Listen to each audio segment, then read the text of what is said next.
Oh, sting aku. Yahoo! Yahoo!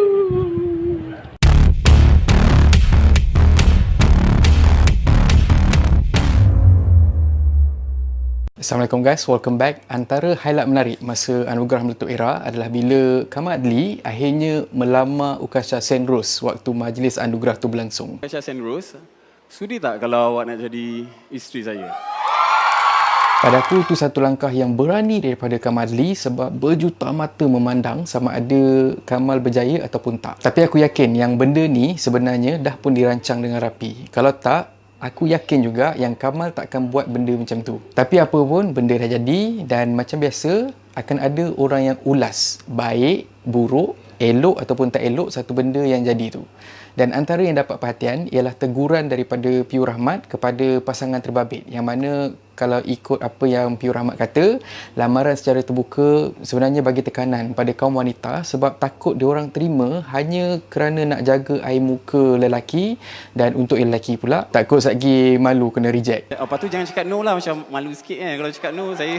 Tapi itu bukan juga intipati utama dalam video kali ini. Cuma kisahnya lepas teguran Piu Rahmat, ada seorang lagi selebriti yang menegur teguran Piu Rahmat tu. Michael Ang yang memang terkenal dengan straightforward comment ada share video pasal hal ni, yang mana kalau ikutkan kata Michael Ang, tim pendakwah selebriti ni dorang hanya bersuara kalau kata ada isu yang berkaitan dengan artis, tapi bila melibatkan hal tim sendiri, dorang sentiasa ambil pendekatan untuk berdiam diri. Tapi yang aku tak faham tu bila bab-bab seakatan korang, senyap je korang senyap je pasal ustaz-ustaz ke piu-piu yang tunjuk bebet tu kau diam je.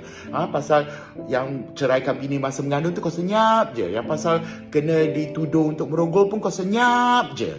Dan dekat situ Michael Ang mempersoalkan apa sebenarnya tujuan dorang. Michael Ang pun ada mention nama pendakwah yang terkenal iaitu Abid Liu yang dihormati bukan sebab ambil pendekatan yang sama macam pendakwah selebriti yang lain, tapi sebaliknya turun padang dan bantu golongan yang memerlukan. Michael bagi tahu juga yang Kamal bukan potong adat dan terus lamar Ukasha, tapi sebaliknya dia dah pun bincang dengan kedua belah keluarga sebelum teruskan plan untuk lamar Ukasha masa dekat AME hari tu. Awak jangan risau, saya dah bercakap dengan orang yang lebih patutnya bukan suka-suka hati buat ke. Saya dah cakap dengan family apa semua.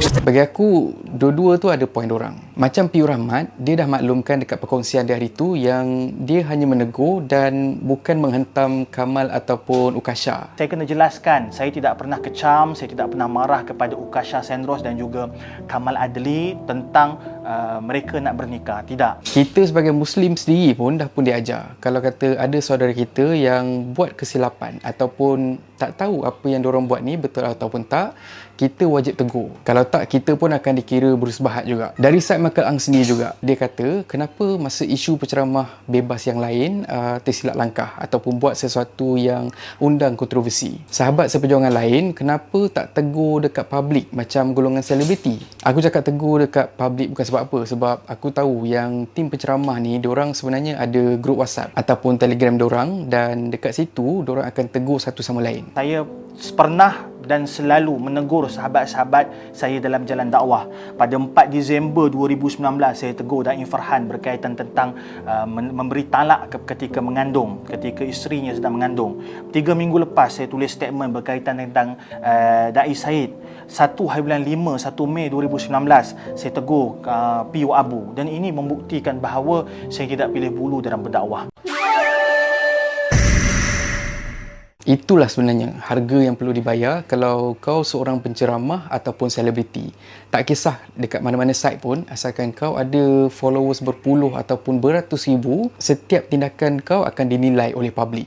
Jadi bila kau dah pilih jalan sebagai seorang penceramah bebas berstatus selebriti, kau tak ada pilihan lain kecuali untuk jadi neutral. Yang mana kalau sahabat sendiri buat silap pun, kalau pendekatan kau menegur secara publik, kau kena tetapkan juga benda tu. Jaga hubungan saudara sesama kita tu betul, penting. Tapi yang penting juga ialah untuk kita jaga keharmonian Islam. Contoh macam hubungan aku dengan Amir Idris. Memang kita orang sangat akrab. Tapi bila timbul isu tongkat khutbah masa raya lepas, tegur tetap tegur.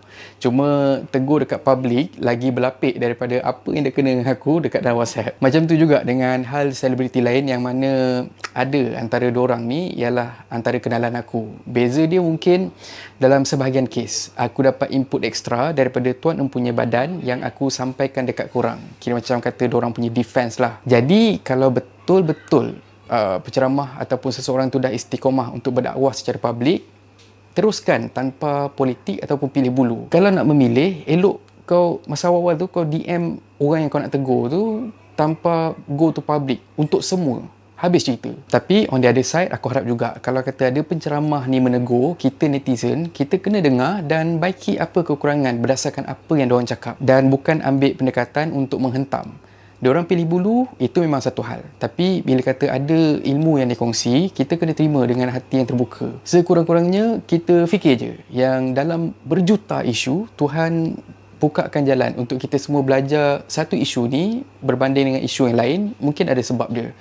Macam itulah. Apa pun tahniah Kamarli dan Ulkasha Senros, dan terima kasih juga kepada Piu Rahmat dan Michael Ang sebab share dekat kami netizen ni pandangan dan juga teguran yang berguna. Kami ambil positif apa yang korang share, dan apa yang diharapkan ialah korang jangan gaduh-gaduh lah. Sebab kedua-duanya pun dah bagi perkongsian yang berguna dan kami pun dapat ilmu. Akhir kata pepantun, pergi muara mencari ikan.